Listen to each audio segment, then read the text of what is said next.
pessoal, tudo bem com vocês? Nessa aula nós iremos corrigir a atividade, fazer a correção da atividade que foi proposta na aula anterior, né, que é sobre a evolução, as teorias de Lamarck e Darwin. Então veja só, na primeira questão diz assim: o hábito de colocar argolas no pescoço por parte das mulheres de algumas tribos asiáticas promove o crescimento dessa estrutura, representando nesta comunidade um sinal de beleza. Desta forma, temos que as crianças, filhos destas mulheres, já nasceriam com o pescoço maior, visto que esta é uma tradição secular. A afirmação acima pode ser considerada como defensora de qual teoria evolucionista. Então, nós vamos ver aqui nessa imagem os nossos dois evolucionistas. Vejam aqui comigo. A evolução aí, né? Darwin versus Lamarck. Segundo Darwin, a seleção natural consiste em selecionar indivíduos mais adaptados a determinada condição ecológica. Mas, segundo Lamarck, a evolução das espécies depende de dois fatores: lei do uso e desuso e lei dos caracteres adquiridos. Nós temos na questão uma afirmativa que fala que quanto mais foi usado o pescoço, quanto mais se usou aquela estrutura, mais ele se desenvolveria, né? Então, nós temos na afirmativa que a teoria defensora seria a de Lamarck, né, gente? Vamos colocar nossa resposta aqui. Isso. Pronto, está respondida a nossa questão, porque Lamarck é o evolucionista que defende a lei do uso e desuso. Ok? Então, vamos para a segunda questão. Diz o seguinte: a seleção natural configura-se como principal conceito dentro da teoria da evolução proposta por Darwin. Observe as alternativas abaixo e marque aquela que indica corretamente a ideia de seleção natural. Na alternativa A, nós temos que os organismos mais fortes sobrevivem e transmitem essa característica para os seus descendentes, né? Na verdade, não são os mais fortes que sobrevivem, e sim os mais adaptados, né? Segundo Darwin. Então, a gente descartaria a alternativa A. Letra B. Os organismos mais fortes conseguem reproduzir-se e impedir a reprodução dos fracos, né? Também não depende dessa situação para a sobrevivência, né, e a permanência da espécie. Então, descarta também a letra B. Letra C. Os organismos mais aptos, são selecionados por meio e todos os organismos mais fracos são extintos. Quando fala-se nessa ideia de todos, né, também já dá para descartar a alternativa C, porque não é uma informação correta de que todos os organismos mais fracos seriam extintos, né? Então, não seria também a letra C por conta disso. A letra D. Os organismos mais aptos a sobreviver no ambiente apresentam maior chance de reprodução e transmissão de característica vantajosa para os seus descendentes. Nessa alternativa aí a gente vê uma coerência, né, que condiz com a teoria evolucionista de Darwin, né, seleção natural. Então, essa letra D está correta. A letra E não seria porque apenas os organismos mais fortes reproduzem-se e produzem descendentes férteis. Também não é porque os organismos que não são tão fortes também se reproduzem, e é uma questão de adaptação. A natureza vai selecionar os mais aptos e não os mais fortes, né? Já foi dito isso e eu repito, porque é muito importante, segundo Darwin, analisar essa situação, ok? Então, a nossa alternativa correta seria a letra D. Vamos marcar aqui nossa alternativa correta. E aí a gente vai para a terceira questão, que diz assim: o tema teoria da evolução tem provocado debates em certos locais do Estados Unidos da América, com algumas entidades contestando seu ensino nas escolas. Nos últimos tempos, a polêmica está centrada no termo teoria que, no entanto, tem significado bem definido para os cientistas. Sob o ponto de vista da ciência, teoria é. Então, nós vamos analisar o que é teoria segundo a ciência. Na letra A, diz assim: sinônimo de lei científica que descreve regularidade de fenômenos naturais, mas não permite fazer previsões sobre eles. Então, assim, em primeiro lugar, pessoal, eu jamais posso dizer que teoria é uma lei, certo? Todas as vezes que falar que teoria é uma lei, nas alternativas pode ser descartada, né? Então, letra A não poderia ser a nossa correta.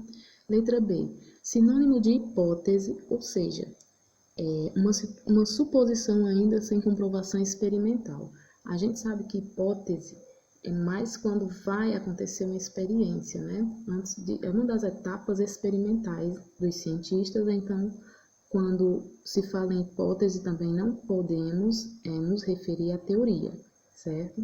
Uma ideia sem base, na letra C, uma ideia sem base em observações e experimentação que usa o senso comum para explicar fatos do cotidiano. Então, essa letra C quer nos trazer uma confusão, uma ideia de que teoria seria para explicar fatos do cotidiano. Muita gente costuma usar esse termo, né? Isso é só teoria. Então, assim, não se refere, quando se fala em ciência, não se refere à teoria, né? Dessa forma que a gente se refere na teoria do cotidiano. Então, assim, essa confusão na alternativa C é mais para nos fazer pensar que teoria é algo comum, né? E quando se fala em teoria científica, vai mais além do que algo usado popularmente, né? Então, essa letra C também não é correta por conta disso. Vamos à alternativa D.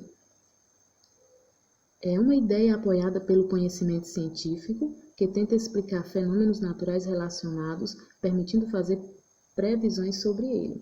Então, aí na letra D, nós já temos que é uma ideia, né, apoiada pelo conhecimento científico, isso é correto, né? Ao contrário do que foi dito na letra C, que era algo do cotidiano, né, popular. Aqui já tem um apoio científico, né, e tenta explicar fenômenos naturais relacionados, permitindo previsões, né, que permite prever e não que dá uma ideia de verdade, né, mas que também tem um apoio científico. Então, nessa letra D, nós temos a ideia correta sobre o que seja uma teoria científica. Então, a letra D seria a nossa correta. E a letra E, uma ideia apoiada pelo conhecimento científico que, de tão comprovada pelos cientistas, já é considerada uma verdade incontestável. Veja aí, gente, o que está errado aí é essa verdade incontestável, que não podemos analisar uma teoria como uma verdade absoluta, até porque novas teorias podem surgir, né, e substituir a anterior. Então, a teoria nunca será uma verdade absoluta, certo? A nossa alternativa correta aqui seria a letra D. Vamos marcar, destacar. Você já pode conferir na sua atividade e marcar também, certo?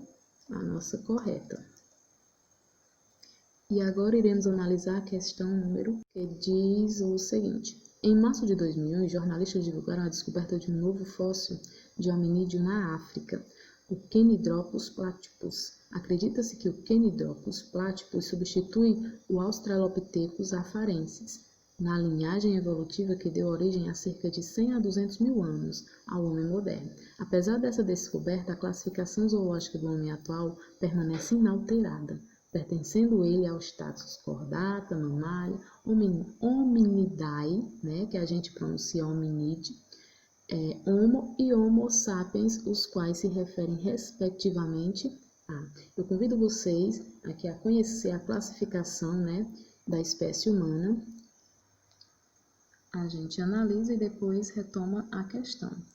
Veja só, aqui é a classificação da espécie humana. E aqui nós temos o bom e velho Rheficofage, né, que são os táxons da classificação, né, dos seres vivos. Então, a começar pela espécie, nós temos que a espécie seria Homo sapiens, o gênero seria Homo, família seria Hominídeos, né? Ordem seria Primatas, a classe Mamíferos, o subfilo Craniados, o filo Chordados e o reino Metazoa, que é o reino Animalia, certo? Metazoa e Animalia, aí seria o reino da espécie humana. Então, voltando lá a nossa questão, a gente observa que foram dados os táxons, né? Chordata, Mammalia, Hominídeo, Homo e Homo sapiens. E Chordatas refere-se ao filo, né? De acordo com o que a gente estudou lá, a classificação. Chordata é filo, né? Respectivamente aí. Mammalia seria a classe, ok? Mammalia seria a classe. Hominid seria a família, né? Hominidae, que a gente sempre pronuncia hominid. Homo seria o gênero. E, por fim, Homo sapiens seria a espécie. O que a gente tem classificado aí nessa alternativa D. Respectivamente, os táxons que foram dados correspondem, né? A alternativa correta aí é a letra D. Vamos destacar também, você já pode conferir aí também, certo? Nossa alternativa correta. Iremos analisar agora a questão número 5, né? A nossa última questão, que diz o seguinte: certa espécie animal apresenta uma série de mutações que determinam a variedade de fenótipos relativa à coloração. Essa diversidade genética, orientada pela seleção natural, garante a adaptação dos indivíduos dessa espécie a diversos tipos de ambiente. O trecho acima resume a teoria de qual cientista? Então vejam aqui comigo, pessoal. Quando falamos em coloração, eu não sei se vocês conseguem observar nessa imagem, existem uns mais escuros do que outros, né? E esse aqui seria o nosso predador, ok? Então, na visão dele, os mais claros aqui são mais facilmente visíveis. Então, ele vai capturando sempre os mais claros, né? Não é porque ele seja mais fraco, não.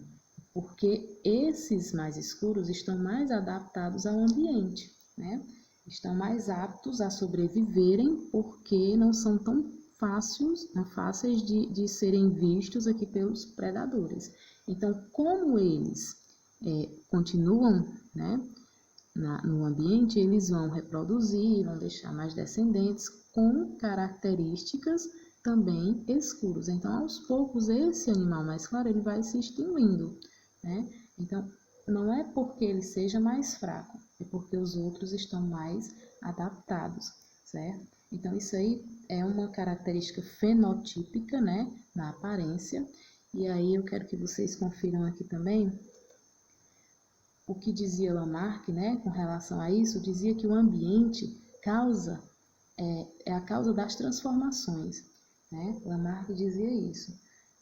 Como que o ambiente é a causa das transformações? Como é que o ambiente pode transformar? Nós vimos na imagem que o ambiente não transformou nada, né? O ambiente apenas era mais propício para os mais escuros, né? Já Darwin diz assim, o ambiente seleciona as transformações. Já que existiam os animais mais escuros, o ambiente foi selecionando porque eles estavam aptos a ficarem ali, porque eles conseguiam reproduzir mais, né? Deixar mais descendentes. Então, esses são os pensamentos de Lamarck e Darwin, né? E voltando à pergunta final, o trecho acima resume a teoria de qual cientista? Nós vimos que houve coloração dos animais. Isso aconteceu ao longo de muitos anos, né? Não foi de um dia para o outro, não.